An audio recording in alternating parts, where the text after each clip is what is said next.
Bonjour à tous. J'espère que vous m'entendez tous suffisamment.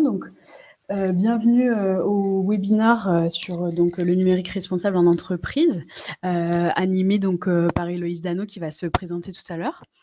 Nous attendons encore que que d'autres participants se connectent. On est 8 pour le moment. On va peut-être attendre juste une toute petite minute. Peut-être en attendant, moi je vais me présenter et puis je laisserai la main et le webinaire commencera comme ça dans 5 minutes en tout cas sur le thème. Au niveau du son, c'est tout bon? Est-ce que l'un de vous quand même peut écrire pour être sûr que tout le monde entend? Ok, ça marche. C'est tout bon. Alors, parfait, merci. Le webinaire aujourd'hui, déjà pour ma part, donc moi je suis Lydia Arceo, je suis en charge de la formation continue donc au sein des CIT. L'objectif aujourd'hui, c'est vous présenter vraiment très rapidement avant le webinaire qui nous sommes et pourquoi on lance ce webinaire-là sur cette thématique. Donc en fait, les CIT, c'est une école déjà de la Chambre de commerce et nous sommes spécialisés dans l'informatique technique. Donc on est spécialisé en fait sur différents domaines de l'informatique, dont notamment en fait la domotique, le smart and green building, la transformation numérique, l'informatique technique, la robotique. Et en formation continue, on retrouve aussi l'un des domaines phares pour nous, c'est le Green IT et le numérique responsable. L'école est à la fois école d'ingénieurs, organisme de formation continue et centre de formation en alternance. Voilà, pour info.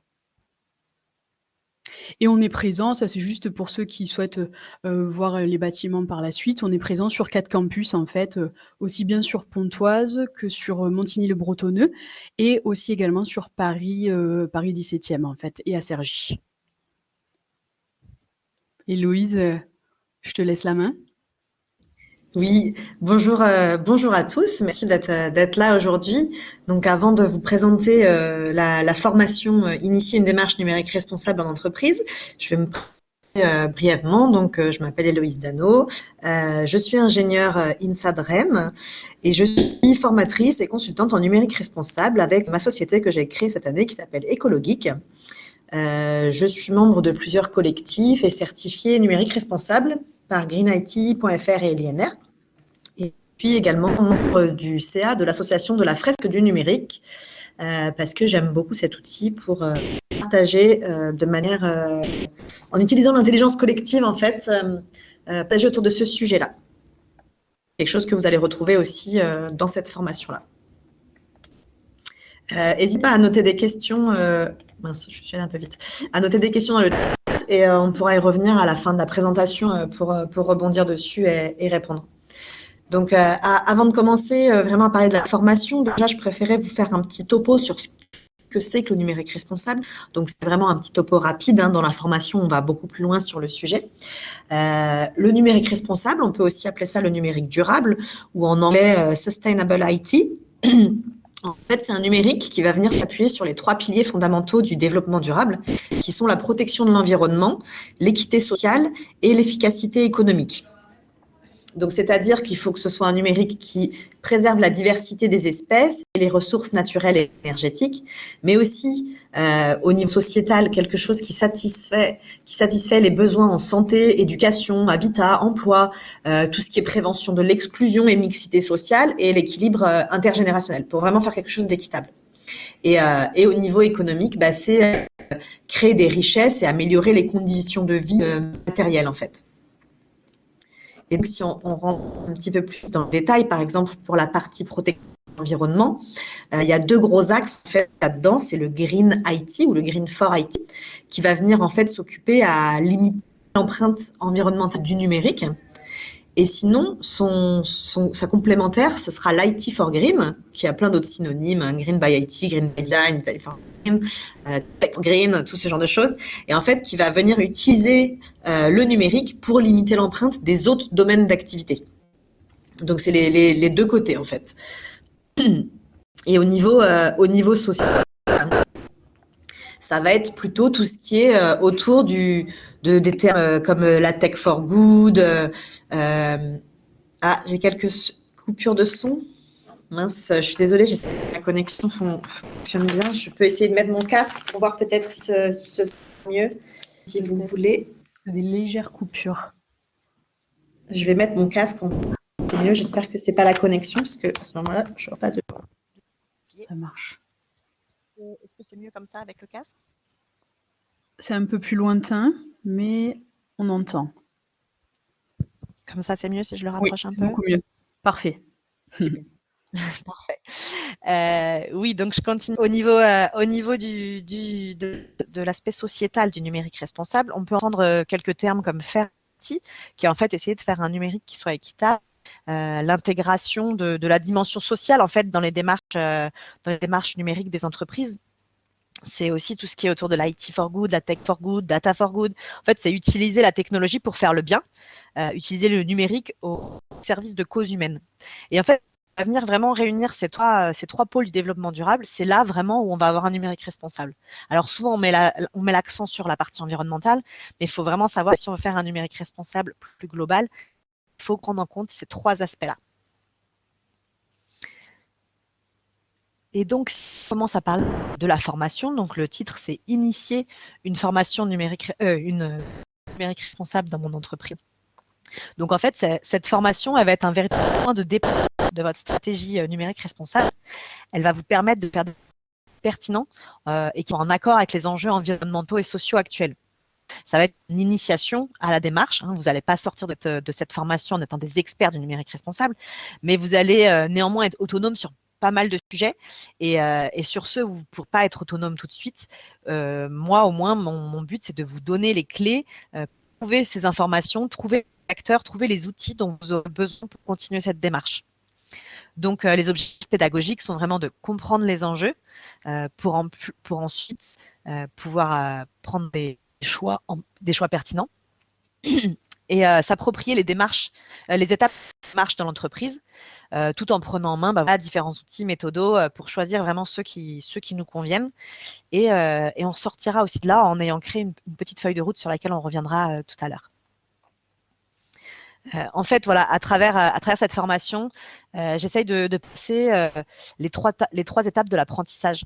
C'est-à-dire que la première étape, c'est vraiment de comprendre les impacts du numérique, pour comprendre les enjeux, pour comprendre pourquoi l'entreprise a un intérêt à se saisir de ces sujets-là. Et ensuite, pouvoir agir en cohérence. Le top du top, c'est si après, vous pouvez même transférer cette information à toute la chaîne de valeur de votre travail, donc c'est-à-dire à vos prestataires, à vos sous-traitants et aussi à vos clients, pour que ça puisse vraiment avoir un effet hyper vertueux. La formation, elle est ouverte à toutes les personnes en fait, qui veulent s'engager dans l'entreprise pour faire une démarche numérique responsable. C'est pour toutes les organisations, quelle que soit la taille et le secteur d'activité. Je veux vraiment montrer en fait que on peut agir, peu importe l'échelle, peu importe la taille de l'entreprise, son secteur d'activité. Après, moi, ce que j'aime bien, en tout cas quand on travaille dans une entreprise, c'est qu'il y ait des personnes qui soient représentatives de tous les secteurs de l'entreprise, de toutes les entités. Pas que quelqu'un qui s'occupe de la DSI ou que quelqu'un qui s'occupe de la RSE. C'est sympa quand en fait il y a des personnes un peu de tous les bords, parce qu'on a tous une relation différente au numérique, on en a tous des usages différents et du coup on n'a pas forcément les mêmes besoins et les mêmes envies pour la suite au niveau du numérique responsable. La pédagogie et les modalités d'évaluation. Alors, moi, je suis vraiment quelqu'un qui adore l'intelligence collective. Donc, j'essaie de faire en sorte que la formation soit le plus participative possible pour qu'en fait, vous soyez vraiment moteur et acteur dans votre apprentissage. Donc, c'est vraiment une méthode active et démonstrative basée sur l'utilisation de l'intelligence collective. On va essayer de faire des mises en pratique directes avec des études de cas, des manipulations d'outils, des applications directes à votre entreprise. Après, il y a forcément quand même une partie magistrale parce qu'il faut quand même que je vous donne certaines notions. Et mine de rien, on n'a que 3 jours, donc il faut quand même qu'on réussisse à faire rentrer tout ça à l'intérieur. Le petit plus, c'est que vous pouvez vous inscrire, si vous le souhaitez, en supplément à la fin de la formation à une session pour passer la certification numérique responsable que l'Institut du numérique responsable propose. Donc, c'est une certification. Vous aurez 1 mois en fait d'ouverture d'une session sur un site internet et vous pourrez, après un moment de révision, pouvoir passer cette certification-là. Et moi, ce que je propose, c'est que quelques semaines après, quelques mois après, on fasse un petit point aussi entre nous pour voir qu'est-ce que ça a donné chez vous, et est-ce que ça a fonctionné, est-ce que vous avez des questions, est-ce que vous voulez aller plus loin, et pouvoir réajuster le tir éventuellement. Donc la formation, elle est formée sous la forme de 6 modules. On va avancer en fait progressivement autour de ces 6 modules qui seront d'abord assez généralistes, on va dire, et ensuite vraiment tournés vers l'action. Donc je vais vous donner un peu plus d'informations sur chaque module dans les slides qui viennent. Donc le module 1, contexte environnemental et social actuel. C'est avant de rentrer dans le numérique, on va faire en fait un bref point sur la crise environnementale et sociale actuelle, les engagements que les États ont assumés et un peu le contexte général. Comme ça, on pourra après mieux situer la place que le numérique a là-dedans. Et ça permet aussi de faire une petite mise à niveau, un petit rappel de certaines notions sur le dérèglement climatique et ses impacts, que tout le monde parte un peu avec les mêmes bases pour la formation. Ensuite, dans le module 2, on rentre un peu dans le vif du sujet. On vient voir du coup quelle est la place du numérique dans le contexte mondial actuel. Donc, on va redéfinir un peu qu'est-ce que le numérique, rematérialiser en fait le numérique qu'on perçoit souvent comme quelque chose de virtuel, mais qui repose sur une infrastructure et sur du matériel qui a des impacts, et bien pouvoir comprendre ces impacts. Du coup, on des notions de cycle de vie et de pensée systémique pour pouvoir comprendre dans le fond vraiment les impacts. Et on va venir zoomer en fait sur les impacts environnementaux et socio-économiques de chaque étape du cycle de vie du matériel et de l'infrastructure qui est nécessaire pour faire fonctionner le numérique. Dans le module suivant, on va venir introduire en fait le sujet du numérique responsable, donc plus en détail que je vous ai fait en introduction, le définir les grands principes autour de ça, et aussi comprendre le contexte français. Donc ça va vous présenter l'écosystème de manière générale pour que vous compreniez comment fonctionnent les différents acteurs et où aller chercher des informations pertinentes par la suite, et aussi tout ce qui est autour de la législation sur le sujet, pour spécialement en fait la législation au niveau des entreprises, pour qu'elle soit déjà applicable ou bien en cours d'élaboration ou de vote. Comme ça, vous faites avoir des sources d'informations fiables sur les recherches en cours et sur l'évolution du numérique responsable, et donc de la place que ça peut avoir dans l'entreprise.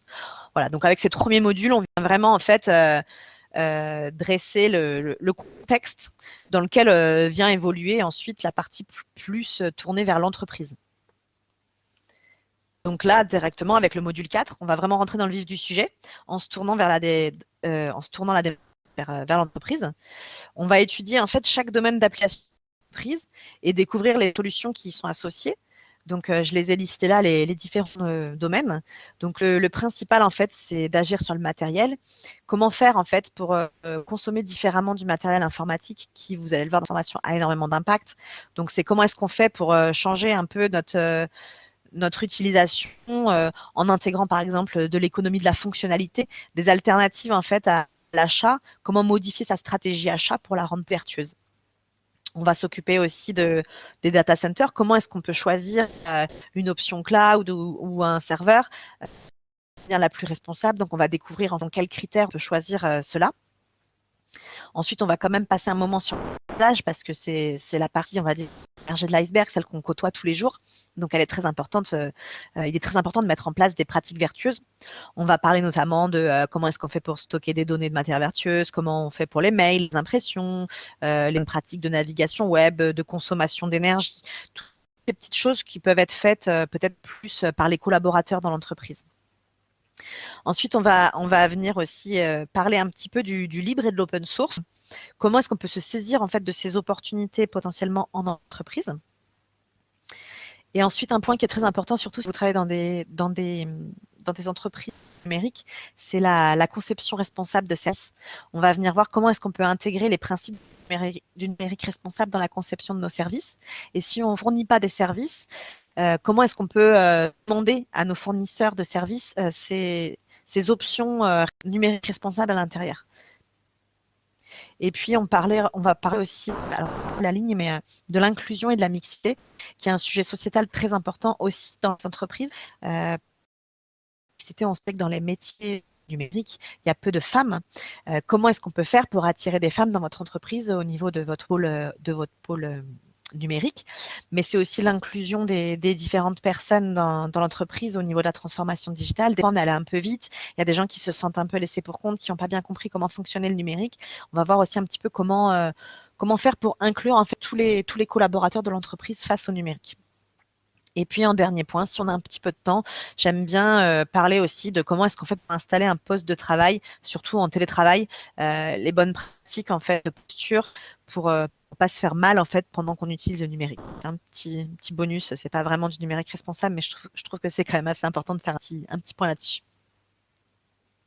Et du coup, une fois qu'on a vu tous ces domaines d'application d'entreprise, on va venir découvrir les étapes de la démarche en entreprise et les outils qui peuvent y être associés en fait. Donc vraiment, comment est-ce qu'on fait pour la mettre en place, par exemple en cohérence avec la stratégie plus large de l'entreprise ou avec une stratégie RSE, ce genre de choses. Donc, on va vraiment découvrir la méthode pour que cela fonctionne. Donc, j'essaierai de vous donner vraiment une véritable boîte à outils pour chacune de ces étapes, ainsi que les acteurs qui vous concernent le plus localement possible quand je connais des acteurs au plus proche de vous. Donc, on verra les différentes étapes qui sont l'initiation du projet d'abord avec tout. Comment est-ce qu'on convainc nos dirigeants que c'est important de se lancer parce qu'il faut que nos dirigeants soient convaincus pour nous donner derrière des ressources, sinon on ne va pas aller bien loin. Ensuite, comment est-ce qu'on met en place la gouvernance, l'équipe pluridisciplinaire, la stratégie, jusqu'où on veut aller, les indicateurs qu'on choisit pour ne pas être perdu au milieu d'une multitude d'indicateurs, lesquels sont les plus pertinents. Comment est-ce qu'on communique aussi en interne et en externe sur le sujet. Et comprendre comment on utilise la logique en fait qui est de d'abord comprendre le problème, de venir mesurer, faire ce bilan, analyser ce bilan et ensuite en fait les impacts venir rentrer dans une démarche qui veut que d'abord on les évite et ceux qu'on ne peut pas éviter, on essaie de les réduire au maximum. Et quand on ne peut plus aller plus loin, on essaie de contribuer. Alors, il y en a qui parlent de compensation. Moi, j'aime pas tellement ce terme-là. Je parle plutôt de contribution, en fait, à la neutralité carbone mondiale, on va dire. Et surtout, tout ça dans un système d'amélioration continue. Donc, en fait, ça ferait une logique qui ferait comprendre, mesurer, analyser, éviter, réduire, contribuer, améliorer. C'est assez long. Donc, voilà. Mais c'est comprendre cette logique-là pour avoir vraiment une stratégie qui soit logique et qui fonctionne. Donc d'abord, en fait, on va faire ensuite le bilan de l'entreprise, le bilan initial. Donc c'est l'inventaire du système d'information. On va venir l'auditer, donc évaluer l'impact environnemental et social, qualifier nos pratiques. On peut estimer notre niveau de maturité sur le sujet, se comparer à d'autres entreprises. Et grâce à ça, en fait, on va pouvoir ensuite se fixer des objectifs qui sont cohérents. Et ensuite, mettre réellement en place ce changement. Comment est-ce qu'on fait pour que ça fonctionne? Comment est-ce qu'on fait pour intégrer nos collaborateurs dans cette démarche par la suite pour que ça fonctionne réellement?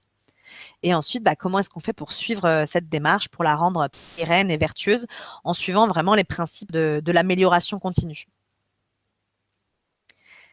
Et du coup, dans le module 6, on vient mettre en pratique directement en créant une feuille de route. J'essaye qu'on prenne au moins une demi-journée là-dessus pour venir identifier vraiment le contexte de votre entreprise à vous.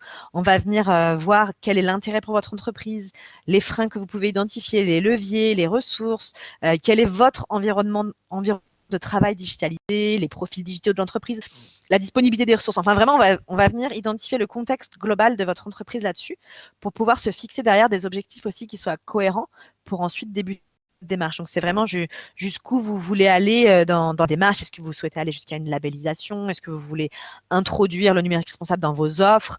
Est-ce que vous souhaitez que tous vos collaborateurs soient sensibilisés? Voilà. Il y a vraiment des étapes différentes. On n'est pas tous prêts à aller tout au bout de la démarche, mais chaque entreprise peut agir à sa manière tout en servant la cause du numérique responsable. En fait, cette route, elle va vraiment venir fixer les objectifs et créer la boîte à outils pour atteindre ces objectifs. Donc, vous allez choisir vraiment les choses dont on aura parlé dans la formation, qui sont importantes, qui sont pertinentes pour votre contexte, pour pouvoir aller plus loin par la suite. Et vraiment, en fait, vous sortirez de la formation déjà avec quelque chose d'enclenché.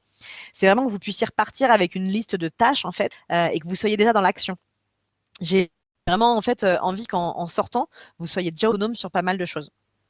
Et puis comme ça, quelques semaines plus tard, moi, quand je vous rappellerai et qu'on fera le point, je pourrai voir si par rapport à cette de route-là, vous avez réussi à la dérouler et comment la recadrer éventuellement. Donc, c'est pas une feuille de route vraiment, qu'est-ce que vous allez faire d'ici 5 ans, hein, c'est quels sont les prochains petits pas en fait que vous allez devoir faire après cette formation pour rentrer vraiment dans le vif du sujet directement. Parce que des fois, on sort de formation, en fait, on a appris beaucoup de choses et on ne sait pas vraiment comment les mettre en place, directement quoi faire en premier. Là, justement, le but, c'est que vous ressortiez de là avec déjà quelque chose d'initié. Et en plus, le fait que vous soyez potentiellement en inter-entreprise, c'est hyper intéressant parce que vous allez pouvoir échanger avec des personnes de d'autres entreprises qui n'ont pas les mêmes objectifs que vous, de par leur secteur d'activité ou de par ce qu'ils. Donc, ça permet aussi de créer un petit groupe de travail sur le sujet, potentiellement de rester en contact derrière pour voir comment vous évoluez. Vous pouvez vous épauler et créer vraiment un petit groupe sur le sujet. Donc voilà pour ce qui est des 6 modules de la formation. Donc je vais regarder le chat s'il y a des questions. Alors je vois Carole qui dit l'objectif des accords de Paris est de réduire notre empreinte carbone de 5% par an. Et que la démarche nous donne des outils de mesure pour connaître notre gain et mesurer notre avancement. Moi, je vous donnerai, oui, des différents outils de mesure pour pouvoir mesurer votre avancement. Alors, comme je disais au début, le numérique responsable ne se limite pas juste à la partie environnementale. Et la partie environnementale ne se limite pas aussi à la partie empreinte carbone. C'est ça qu'on vient voir, c'est que c'est beaucoup. Il y a plein d'autres critères environnementaux qui rentrent en compte. L'empreinte carbone, c'est ce qui est le plus mis en avant tout le secteur d'activité confondu parce que c'est ce qu'on sait le mieux mesurer pour l'instant, sans faire une analyse multicritère. Mais voir aussi comment vous pouvez travailler sur d'autres critères qui peuvent être aussi potentiellement plus pertinents pour votre contexte. Je ne sais pas si j'ai répondu à la question, Carole. N'hésitez pas à...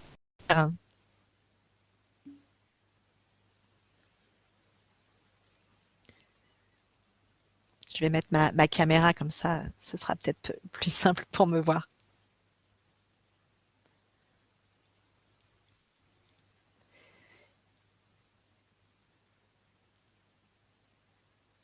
Eh bien, n'hésitez pas, du coup, si vous avez des questions, si ça vous intéresse, on peut vous mettre dans le chat le lien vers le catalogue de formation où il y a le déroulé de ces modules-là. Comme ça, vous pourrez les revoir après si j'ai été un peu vite sur quelque chose. Alors, Charlène demande quels sont les métiers visés ou liés au numérique responsable. Moi, c'est ce que je disais au début, en fait, quand je parlais des participants, c'est qu'en fait, actuellement, dans le monde d'aujourd'hui, tout le monde utilise le numérique. C'est très rare que vous ayez un métier où vous n'utilisez pas le numérique. Enfin, si, j'imagine peut-être quand vous êtes boulanger, vous n'utilisez pas tellement le numérique, quoique encore, vous avez quand même peut-être des outils pour gérer vos approvisionnements, votre site internet et compagnie. En fait, ce que je veux dire, c'est qu'on utilise tout le numérique et dans l'entreprise, toutes les entités utilisent le numérique. Donc, potentiellement, on peut faire des choses dans toutes les entités, dans toutes les entreprises. C'est juste qu'après, les objectifs ne vont pas forcément être les mêmes et les actions mises en avant ne vont pas être les mêmes aussi.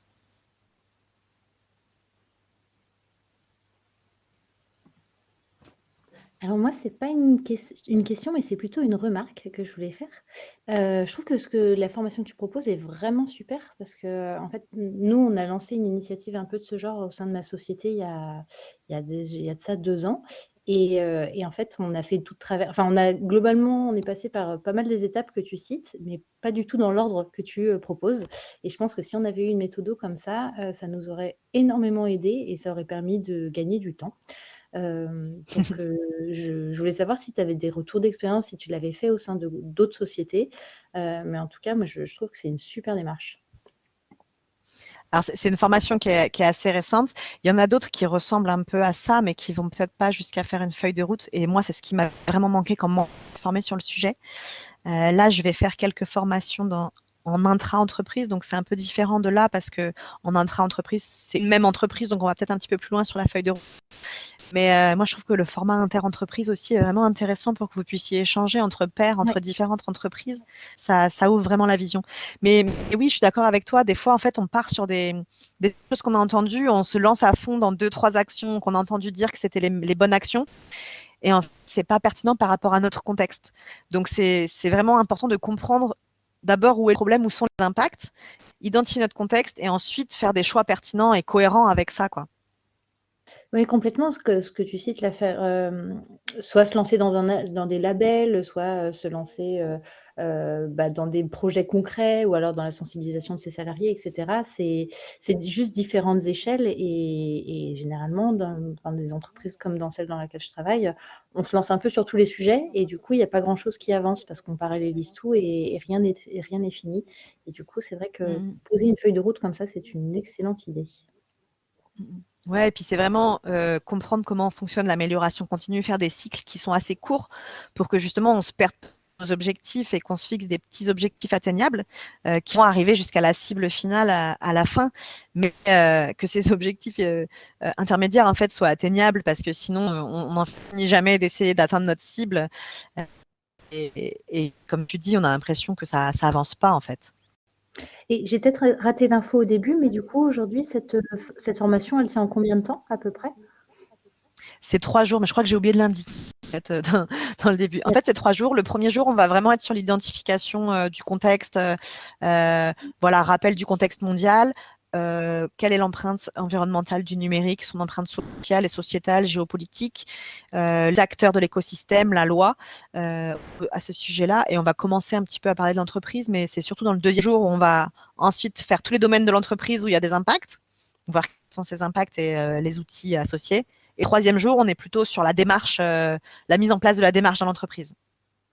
D'accord. Et du coup, dernière question, avant que je vais pas tout monopoliser. Si on a commencé à traiter certains volets, mais pas d'autres du numérique responsable, est-ce qu'il y a une adaptation potentielle de la formation? Est-ce qu'il faut la commencer dès le début ou si on l'a commencé un peu de travers, on peut quand même rectifier le tir? On peut toujours rectifier le tir, c'est sûr. Après, c'est quand même intéressant même s'il y a des choses sur lesquelles vous avez déjà avancé, peut-être de refaire un point en refaisant quand même la formation entièrement pour vraiment avoir cet aspect vision globale, vision macro du sujet pour potentiellement mieux avancer sur les sujets. Je ne sais pas si c'est clair ce que je dis, mais ça permet de reprendre un peu à la base pour mieux rectifier. Je pense que c'est important de refaire ça comme ça. C'est mon avis. Après, je pense qu'il y a aussi de faire, si vous avez déjà avancé sur des sujets, de recadrer juste ces sujets-là. Mais du coup, ce sera pas avec cette formation-là, ce sera avec une autre formation. D'accord.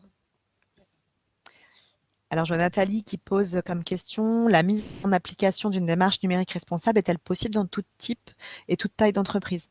Oui, c'est ce que je disais. Après, ce sera les mêmes objectifs. Forcément, une entreprise de 6000 collaborateurs ou une entreprise de 10 personnes va pas avoir les mêmes objectifs et surtout va pas avoir les mêmes leviers d'action. Quand on a un parc informatique de 10 000 ordinateurs, c'est pas la même chose que quand on a 10 PC. Quand on a une box internet pour tout le monde ou quand on a des gros serveurs, c'est pas la même chose. Donc, cette formation, elle est vraiment adaptable à tout type de profil. Et du coup, ce serait super intéressant d'ailleurs que dans une formation, les différents profils, il y ait des entreprises qui soient plus grosses et des entreprises plus petites parce que vous allez voir et échanger sur ces pratiques-là qui ne sont pas du tout les mêmes, mais qui vont vers le même but en fait. Même moi, je suis entrepreneuse par exemple, et moi, je peux faire déjà des choses à mon échelle seule en fait pour la démarche numérique responsable. J'espère que ça répond à la question. Frédéric demande si la formation est 100% en présentiel. Alors, c'est une formation que j'ai créée en temps de Covid, on va dire, donc j'essaie qu'elle soit adaptable, mais je préfère qu'on la fasse en présentiel parce que ça accélère les échanges. C'est plus facile pour faire les ateliers brainstorming d'échanges, d'activités ensemble, comme j'essaie de faire du participatif. Et c'est vrai qu'en distanciel, c'est plus compliqué. Il faut gérer l'outil, faire des sous-salles, mais c'est possible.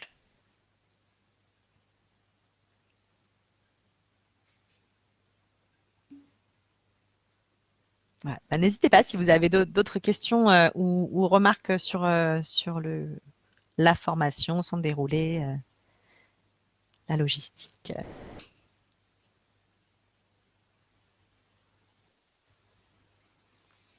Et ce que j'essaye aussi de faire dans la formation, c'est vraiment de vous montrer tout l'écosystème parce que souvent les formations qui existent pour l'instant sur le sujet sont des formations où les gens ont vraiment des partis pris pour une chapelle en particulier. particulier, on va dire. Et le but, c'est vraiment qu'on avance. Donc moi, je parle de tout le monde. Je prends pas de parti pris. J'explique tout ce qui existe. Bon, sauf ceux qui sont complètement dans le greenwashing, hein, bien sûr. Mais j'essaye de montrer vraiment tout ce qui existe pour qu'après, vous saisissiez du sujet à votre manière et vous rapprochiez des acteurs qui vous ressemblent à vous.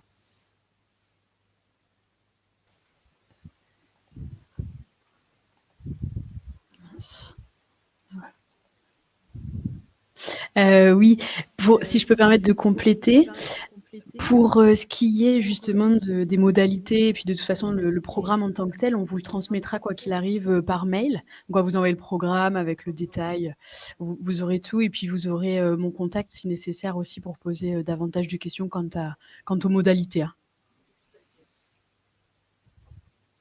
Après, ce qui est important aussi, tu l'as mis en avant, Héloïse, mais c'est vrai que dans la formation, enfin, je trouve ce qui fait vraiment la plus-value de cette formation, c'est quand tu disais, c'est toute la partie pratique, toute la boîte à outils qui est à la fin, tout le plan d'action et le fait qu'après, ben, même plusieurs jours, semaines ou mois après, de refaire le point pour vraiment avancer. Parce que très souvent, ce qui se passe sur les formations, c'est qu'on vient, et même si la formation est pratique, en fin de formation, ben, on a du mal à se dire, OK, on va le mettre en application tout de suite. Donc, le fait de faire un point comme ça, un peu à froid, c'est assez intéressant, ça aussi, vraiment, sur cette formation-là, je trouve.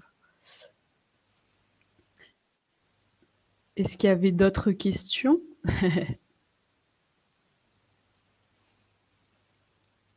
Je crois qu'on a fait le tour.